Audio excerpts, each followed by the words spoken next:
नमस्ते दर्शकों, हमारे चैनल में आपका फिर से स्वागत है, जहां हम हिंदू पौराणिक कथाओं और आध्यात्मिकता की आकर्षक दुनिया का पता लगाते हैं। आज हम देवी पार्वती के दिव्य क्षेत्र की यात्रा पर निकल रहे हैं, क्योंकि हम उनके विभिन्न रूपों और अवतारों के बारे में गहराई से जानते हैं। मेरे साथ जुड़े, क्योंकि हम देवी की इन अभिव्यक्तियों के पीछे की मनोरम कहानियों को उजागर करते हैं। चलो शुरू करें। देवी पार्वती, जिन्हें देवी या शक्ति के नाम से भी जाना जाता है, भगवान शिव की दिव्य पत्नी है और परम स्त्री ऊर्जा का प्रतिनिधित्व करती हैं। वह अपनी सुंदरता, अनुग्रह और ताकत के लिए पूजनीय हैं। पार्वती एक बहुआयामी देवी हैं और अपने विभिन्न रूपों और अवतारों के माध्यम से वह गुणों और विशेषताओं की एक विस्तृत श्रृंखला को समाहित करती हैं। पार्वती के सबसे लोकप्रिय रूपों में से एक माता गौरी का है। गौरी पवित्रता, वैवाहिक आनंद और मातृत्व का प्रतीक है। उन्हें अक्सर गोरे रंग और सफेद वस्त्रों से सजी एक दीप्तिमान देवी के रूप में चित्रित किया जाता है। गौरी की कहानी भगवान शिव के प्रति उनकी गहरी भक्ति और एक प्यारी और देखभाल करने वाली पत्नी के रूप में उनकी भूमिका के इर्द गिर्द घूमती है। पार्वती का एक और महत्वपूर्ण रूप उमा के नाम से जाना जाता है, जो उनके युवा और आकर्षक पहलू का प्रतिनिधित्व करता है। उमा की विशेषता उसकी सुंदरता, अनुग्रह और चंचलता है। उनकी कहानी भगवान शिव के प्रति उनके प्रेम और समर्पण के साथ साथ उनकी अटूट भक्ति को भी उजागर करती है।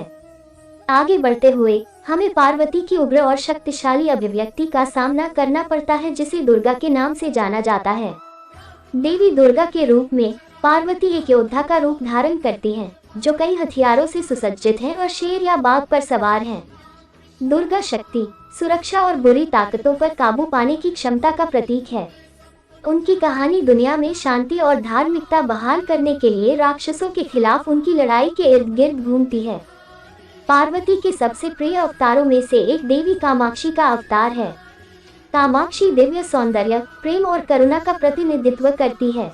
उन्हें गन्ने का धनुष और फूलों से बने तीर पकड़े हुए हल्की मुस्कान के साथ चित्रित किया गया है। कामाक्षी की कहानी प्रेम, सद्भाव और इच्छाओं की पूर्ति के दाता के रूप में उनकी भूमिका पर जोर देती है। आगे बढ़ने पर हमारा सामना देवी मीनाक्षी के रूप से होता है। मीनाक्षी को मदुरै की रानी के रूप में पूजा जाता है, जो लालित्य और शाही आकर्षण बिखेरती है। उनकी कहानी उनके जन्म और भगवान शिव के साथ उनके दिव्य विवाह की कहानी को एक लौकिक मिलन के रूप में उजागर करती है, जो मर्दाना और स्त्री ऊर्जा के दिव्य मिलन को प्रदर्शित करती है।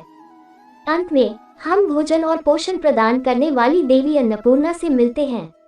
अन्नपूर्णा को सोने की करछूल और भोजन से भरा बर्तन पकड़े हुए दर्शाया गया है।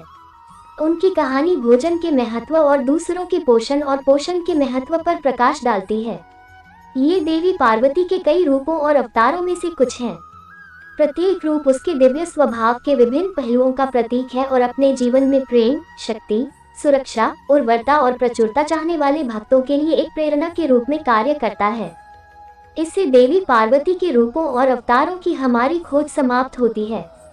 हमें आशा है कि आपने हिंदू पौराणिक कथाओं के क्षेत्र में इस ज्ञानवर्धक यात्रा का आनंद लिया होगा। आध्यात्मिकता और पौराणिक कथाओं पर अधिक आकर्षक वीडियो के लिए हमारे चैनल को लाइक और सब्सक्राइब करना न भूलें।